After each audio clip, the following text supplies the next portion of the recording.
Greetings from LA, my dear friends. This is Daisuke, and I very much hope that this video finds you well and in very good spirits wherever you are in the world. And today, if you don't mind, I would very much like to continue on with our journeys, our discussions, our discoveries, and our explorations with respect to the recent releases made by the Criterion Collection during this year of 2023. And as I'm making this video, we are already at the tail end of such year 2023, the last week of December. And so we have a few more titles to talk about before the year is finished. But if it's okay with you, my dear friends, let us proceed with such film discussion.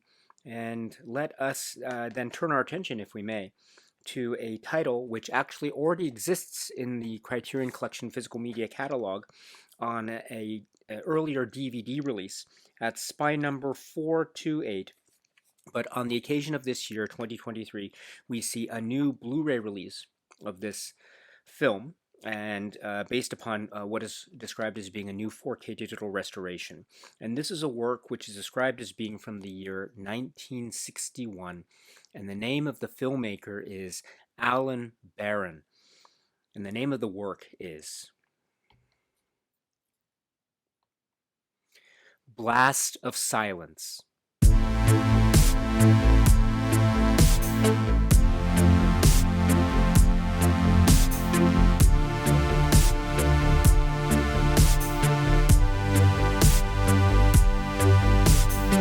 This is the work, the amazing film, such an amazing film from the year 1961, and it is from the, it features, it's the actor, screenplay writer, director, Alan Barron. So Alan Barron is the director, screenplay by Alan Barron, starring Alan Barron as Frank Bono in this film, which also features narration track written by Waldo Salt, and also the narration delivered by Lionel Stander, both uncredited.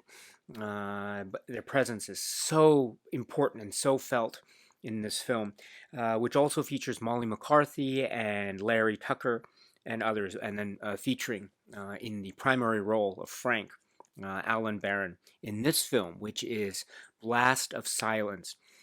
And I just want to say from the outset, I am so thrilled that Blast of Silence, well, it was already in the Criterion Collection in an earlier DVD, which is what I have right here, at spy number 428. This is a great DVD, and we'll talk a little bit about the supplemental features later in this video discussion. But it was also a great, it is a great DVD for a number of reasons, one of which, primarily speaking, is the inclusion of this great film itself, Blast of Silence. And so if it is the case that maybe the reintroduction or the reemergence of this film, Blast of Silence, into the Criterion Collection on the occasion of this year, 2023, but this time with this Blu-ray, if this is the opportunity for people to rediscover this film or watch this film for the first time or to give it attention in terms of physical media releases or Criterion releases, that would be so fantastic, because this film, Blast of Silence, is a treat. It's a marvel. It is a surprise. I had never seen this film before I was able to watch it on the earlier DVD from a few years back. But when I did, I was stunned. I was captivated. And I think that has a lot to do with, for instance, the plot or story structure of this film. So if we were to try to describe the plot or story structure, we meet, I think, immediately or almost immediately en route to New York City, which is itself a wonderful character in this film. This black and white film noir psychological thriller, Blast of Silence, set in New York, and we see the train station arriving in the city, our main character of Frank, and who's Alan Barron. And we also understand that he is on an assignment, a mission. And when we also understand that this character is a hired killer, a hired gun, who is in the city on an assignment to kill or assassinate a specific target, this becomes a very noirish crime thriller.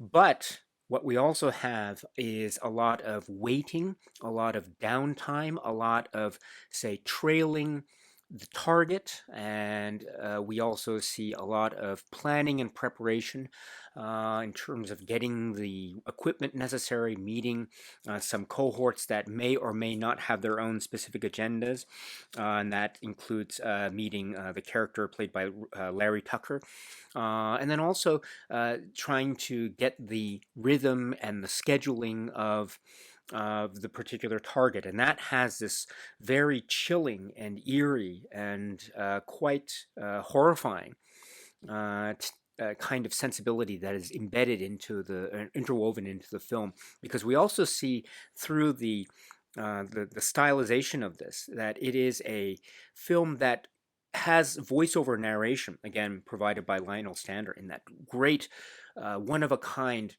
a rough, gravelly, lived-in voice that Lionel Stander has. It's truly remarkable.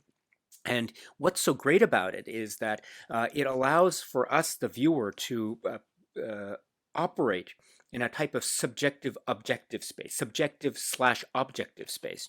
And what I mean by this, or what I get a sense of in terms of my own engagement with the film, is that this is a film that is about Frank, our main character, the hitman. And he is on a mission here in New York City during the holiday season, Christmas time in New York City. And we get to see him walking the streets, being in certain areas, the boroughs, hiding in various hideouts, getting his equipment ready. But also he encounters during his downtime some acquaintances, and this is also an opportunity to get to know a little bit about Frank and who he is and his psychological profile and also his interests. And this also is sparked by his encounter with another key character in this film, that being Laurie, and seeing how his, say, attraction to Laurie, or his attempts at trying to maybe establish a close, intimate relationship with her, how this may or may not uh, be a quote unquote way out of his otherwise criminal life, a sordid criminal life that involves killing and that involves a cold blooded, ruthless nature. Is there an opportunity for this character, Frank, who is very obviously a feeling, emotional person, but has to subdue or has to suppress or maybe cut off those emotions when the professional job that he is assigned to task requires him to do. And that also is introduced, as I mentioned, into the film quite chillingly in terms of actually stalking the target without the person knowing, and trying to get a sense of what would be the schedule in which this horrible act would be carried out. So there's levels of chill and levels of a type of gritty, grimy sense of crime thriller, but there's also the opportunity, as I say, to see an emotional throughway, or an emotional link, or an opportunity, or perhaps a chance for this character, whether one wants to call it a redemption arc, or whether one wants to call it a type of humanization, and whether those viewpoints or interpretations can then in turn be said to affect the crime thriller aspect, namely, will his emotions, should they evolve and transform in a way that might allow for such development, will this transformation affect how he views his job and his work and the killing that he's otherwise expected to perform. And so that, I think, sets the stage for a remarkable, marvelous, and gritty crime thriller, film noir, New York film that is has a great direct look to it. I love its matter of fact, no nonsense look and style, and I love how it has this low budget feel in terms of the camera setups. But that, I think, serves the film so magnificently, because it also allows for, as I say, the grittiness of the environment during this time that is maybe perhaps a reflection, but there's also a beauty and grittiness in the surrounding environment, which I think is very much a parallel in terms of the grittiness, and yes, dare I say, the beauty that could be said to be part of our possible viewing of a character like Frank Bono. Uh, and the performance here by Alan Barron is quite it's very standout. I love the look and face, the look of the visage of Frank here, Alan Barron's Frank. There is a toughness to it, but there's also a softness to it, and it could happen and occur, and a confusion as well as an almost a cynicism, a cynical nature, and maybe an attempt to break the bonds of fate, or perhaps an innate understanding of the type of world that he is truly involved in, and the frightening implications of the criminal underworld that he is involved with in terms of what might happen to him and what he in turn does or might do, depending on the choices that he makes in the film Blast of Silence. I also want to point out, too, as I mentioned, the great narration track. And as I tried to suggest, there is a subjective slash objective way to engage with this narration, because it is done in a way that seems to be, or it could be interpreted to be, from the main character's perspective, on the one hand, because it does reflect, say, the moment. We see a scene that is playing itself out on the screen, and then we hear narration, should narration be adopted for that moment. And the narration does have linkages to what's going on, in a manner of speaking. So it could be said to be.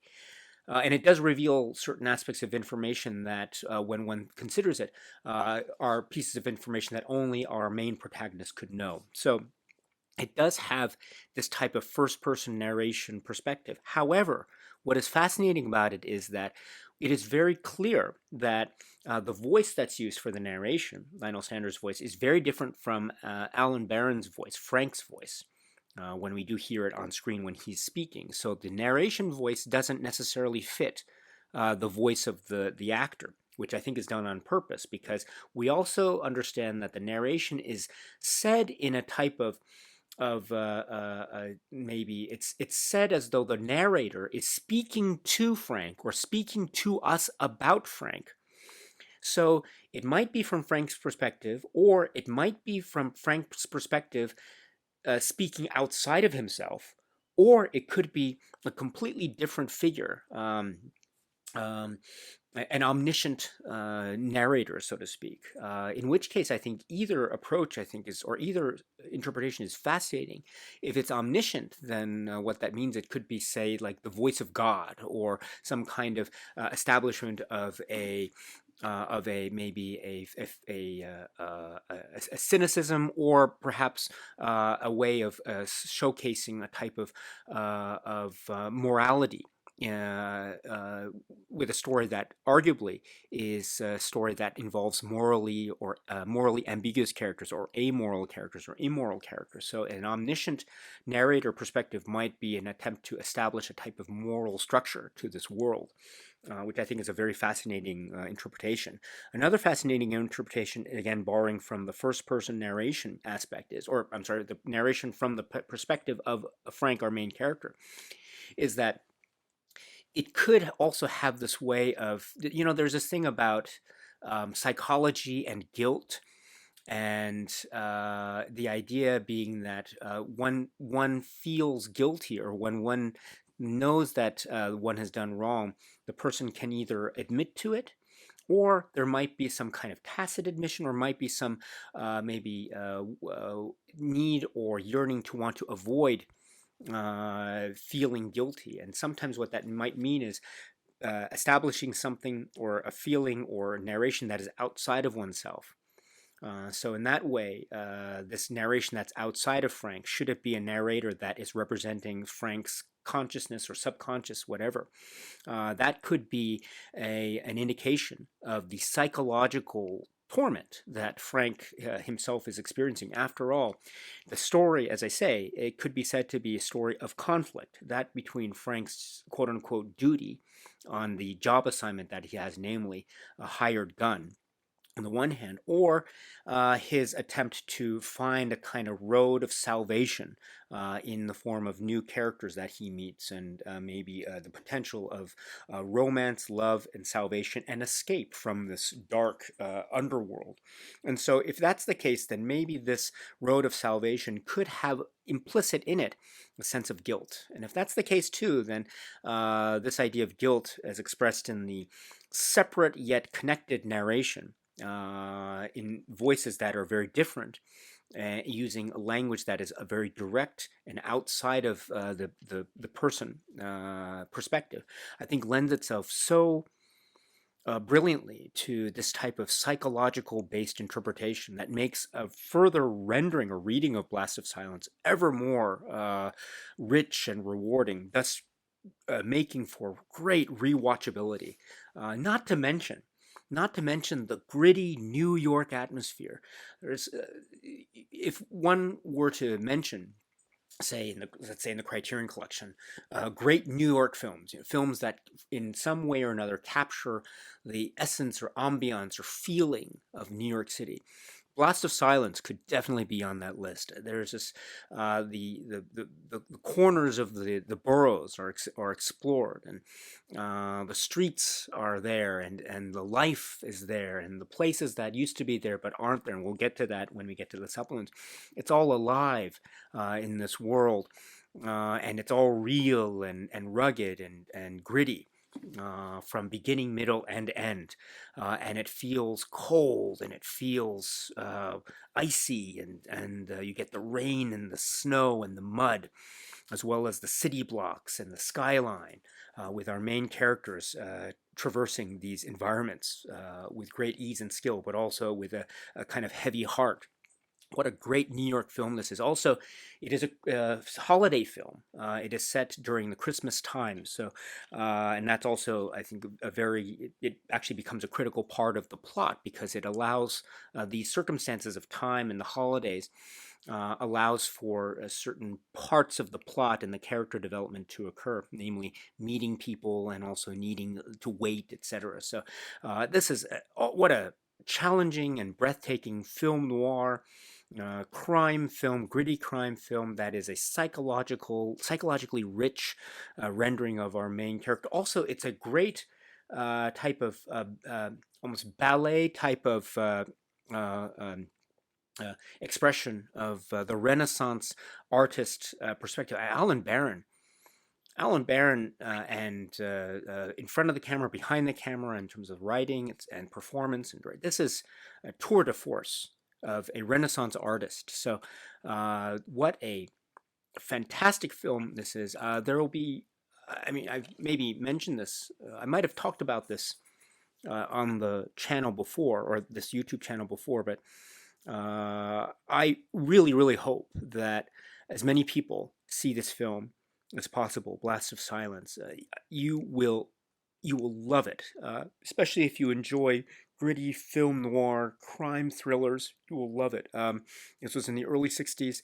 There's actually, in some of the supplements, before I forget, I should say that there's an interesting comment that's made with respect to Alan Barron and his view of crime films. And in that conversation, very briefly, the film The Godfather is mentioned.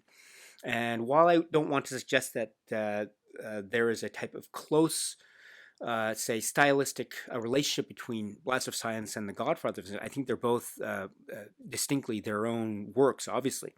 I must say that there is a scene in The Godfather Part 2 involving a killer and rooftops that could be said to be very much mirroring a scene that is found in this film that was made and released earlier. A scene that's found in this film also involving a killer and rooftops in New York. And it's breathtaking, it's awesome, and it's this idea of fate and escape from fate, and immorality, amorality, and the omnipresence of morality, and the possibility of salvation in the form of this gritty crime thriller. That is so, so great. This is the film which is Blast of Silence. The Criterion Collection has re-released this film, Blast of Silence, courtesy of this new Blu-ray edition on the occasion of this year 2023 at spine number 428. And again, we are reminded that the film had existed in an earlier DVD, which is what I have in my hands right here, from a few years ago, in fact 2008. So several years back. But it's nice to see a reemergence of this film here for purposes of this year. And it's a very special release, I think, for a number of reasons. First of all, we have the spotlight turned again on this great film. So once again, if you haven't seen this film yet, now's your chance. Also, this new Blu-ray release is purported to be based on a new 4K digital restoration, and it's presented in two aspect ratios, which is really exciting. It's you have your choice of watching the film in either the aspect ratio of 1.85 to 1 or 1.33 to 1. So 1.85 to 1 is a type of widescreen format, aspect ratio, excuse me, and 1.33 to 1 has a more full screen aspect ratio effect. And I should point out that we had the earlier DVD, which was 1.33 to 1. So you have your choice of two alternative aspect ratios, which is very exciting. And then also, I have the disc in the machine here right now. I apologize. I don't think it's better to, I think, to block out the moving picture Blu-ray menu for purposes of YouTube copyright guidance. So I have it blocked out. But so I apologize for the how it looks on the YouTube video. But yes, the Blu-ray disc is in the player right now, and it does have scenes from the film that are replayed in a type of loop as a Blu-ray. And also, you can I have the volume down, but if you had the volume up, you could also hear parts of the Lionel Sander narration track, which is again really cool. I love the Lionel Sander voice. It has a great gravelly tone to it, which is so apropos. But going back to here, so the new Blu-ray has gives you the option of watching the film in either of this aspect ratio. And then also I've taken the leaflet out, and it says about the masters. Blast of Silence is presented in two aspect ratios, the 1.85 to 1 format of the original theatrical release and the director approved 1.33 to 1 format that was used when the rediscovered film showed at various international film festivals in the 1990s and early 2000s. These new digital masters were created from a 4 scan of the 35mm original camera negative and mastered in 4K resolution from the HE presentation on this Blu-ray. The original monaural soundtrack was mastered from an optical track print. So this is very, very exciting. I should point out that the DVD booklet, by the way, had about its transfer. It was saying that Blast of Silence is presented in its original aspect ratio of 1.33 to 1, etc. So this is, I think, really stellar news on a number of fronts. So we have the availability of these two alternative aspect ratios. So you have your choice. Which one to choose? Again, watch them both, or watch one and then watch the next time you see the film, watch the other one. This is, I think, of running time wise, it's a relatively speaking, I think, short film, feature film. According to the back here, it says 77 minutes. So I think it goes, and the plot, it has a great pace and speed to it. So it goes by very quickly, and it's very fun and rich that way. So I think that will also enable for some re-watches. So if you choose to watch the film, say, in one aspect ratio and then watch it in another aspect ratio, I think that'll be a great way of doing it. I think if I had to choose, again, it was great to see it in this widescreen format. But there's something about the 1.33 to 1 that I'm used to, again, based on my rewatches of this from the Criterion Collection DVD days. And then now just watching it here again, I think the 1.85 looks great in terms of the almost epic scope of it, but then there's the intimate nature of 1.33 that I think is very befitting in terms of, say, the psychological intimacy or the psychologically laced intimacy that is part of the emotional trajectory of the characters, Frank at the front and center. So but it's great to have the option to watch either one. So well done for being able to do this. And also, I should say that the earlier DVD I thought looked and sounded great, but I am all aboard when it comes to this described as being a new 4K digital restoration. Sharp, clear, and it's crisp. And I think it needs to have that crispness to it. The black and white crispness to it, I think, is so apropos. Again, it needs to look rough. It also needs to look messy, I think, and that serves the function and it serves the effect of the film brilliantly. And you get a sense of that, and it also has to have that type of grittiness, and you can feel the grit, and you can see the snowflakes, or you can feel the appearances of mud and dirt, which I think is so important. So important in this release. Not that we couldn't get it before. I thought you could very, very effectively so, but there's something great about this here. So this is your opportunity, your chance to watch this film in a wonderful presentation if you haven't done so already. So I am all aboard when it comes to this new Blu-ray edition from Criterion. And then moving on, let us now turn our attention, if I may, to the supplements that can be found together with this Blu-ray release. The supplements that we can find would also have been found on the earlier DVD, so which is really nice. So just in case you have the earlier DVD, you still have the supplements from there. And what are those supplements? First up, we have a supplement which is about an hour long, and this is called Requiem for a Killer, The Making of Blast of Silence.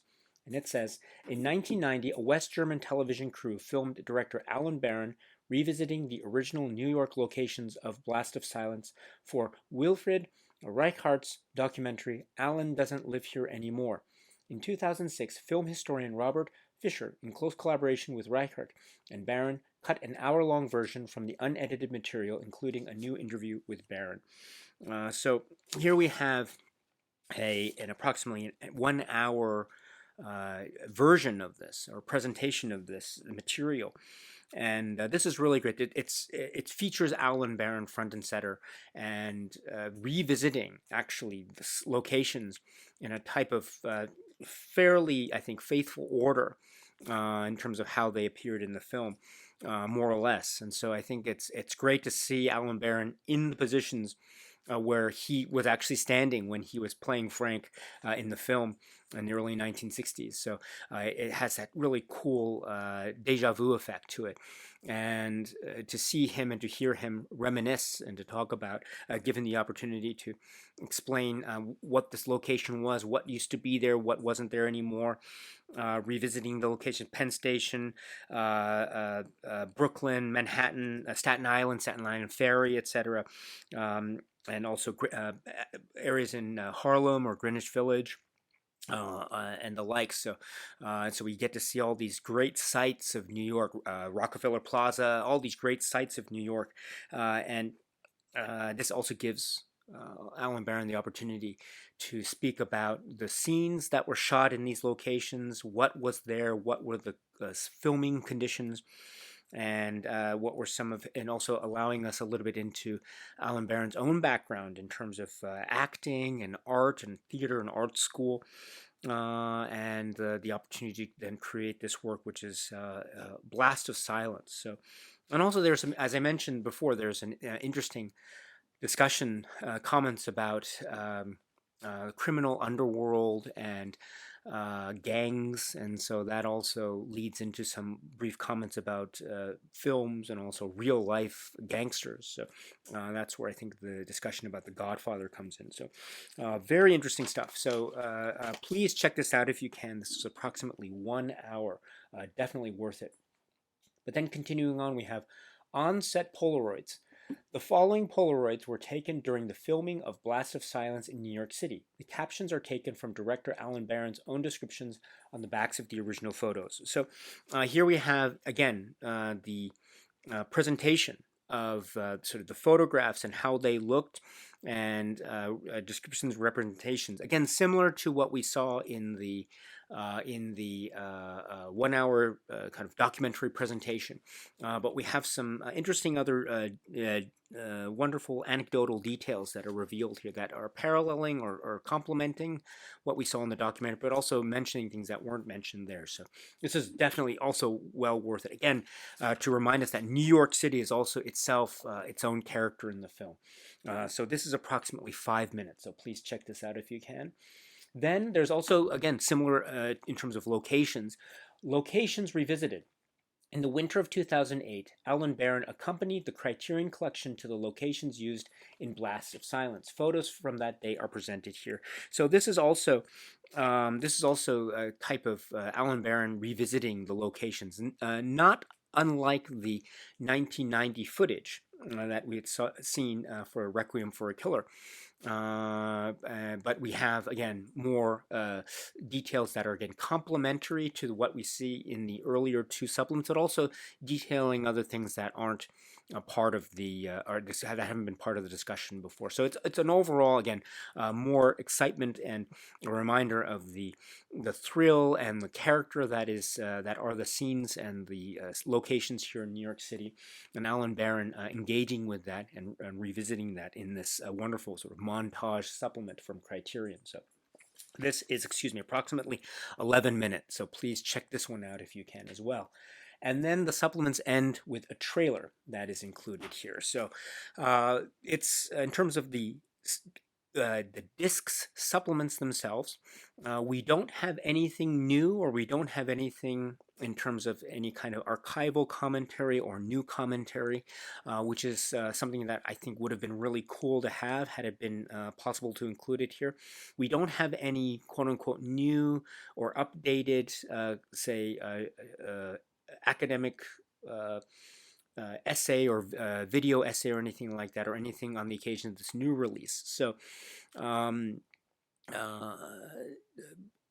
it's in terms of what we have on paper. If you have the earlier DVD, this may or may not be, in terms of the supplements, this may or may not be something that you may be getting. But as I mentioned before, the prize, or one of the great prizes of this release, is the film itself, the availability of the film in this, I think, great restoration quality, and also the availability in terms of the differing aspect ratios. So even though the supplements are what we saw before, they are still great, don't get me wrong. It's really wonderful to see Alan Barron on the streets and giving us the opportunity to listen about and read about some of the great anecdotes behind this great film, Blast of Silence. So all in all, it's a great revisiting of what we had seen in the earlier DVD, plus the actual film itself in terms of the great presentation material. So very good supplements that we'd seen earlier of a strong release from Criterion. And let us conclude our discussion here with a brief talk about the packaging and the goodies that are included as part of this release. So as I mentioned, this is a Blu-ray release, and the booklet will go on this side with the disc on the other side. This wonderful artwork, by the way, which is mirroring what we had seen in the earlier, sorry for the glare, I apologize. We had seen in the earlier DVD. Now we have a great reminder of that earlier artwork. In terms of the Blu-ray, because of the smaller size dimensions, we have a slightly cropped image.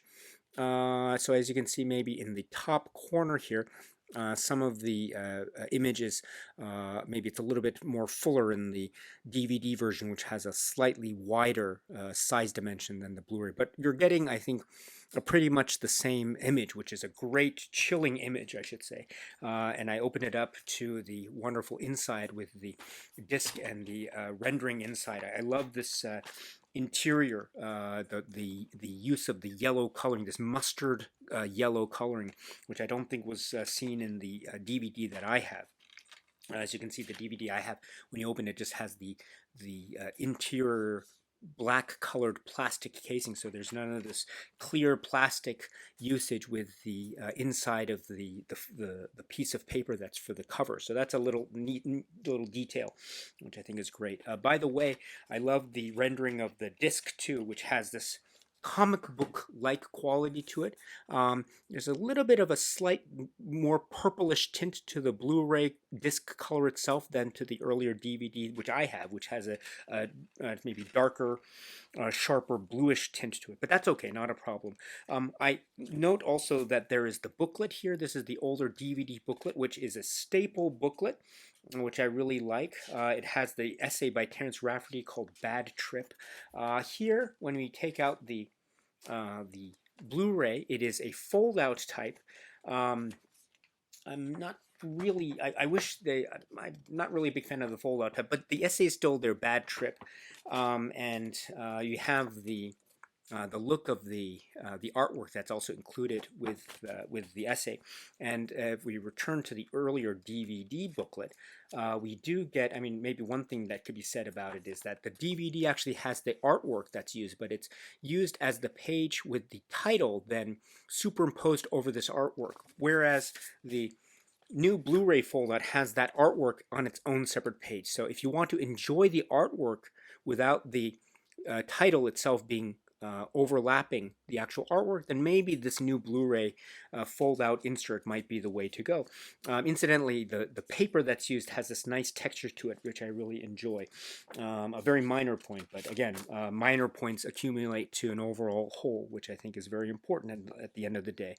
I do also want to say that production credits here: art director Sarah Habibi, designer Eric Skillman, illustrations Sean Phillips, art production coordinator William Breeze, art assistant Julie Sussman. So it's great. I love the use of the font, the type of breaking, almost a bullet hole, and then the kind of shattering of a type of glass type of effect, which is also replicated in how the title appears in the leaflet here. So it's great. And the artwork here with the Alan Barron visage, the face, Frank. It has this great, cool, cold exterior, and also comic book-like quality to it. And I mentioned comic book because if you recall, for those who remember the great DVD, there was also an extra goodie that was included, which was a Sean Phillips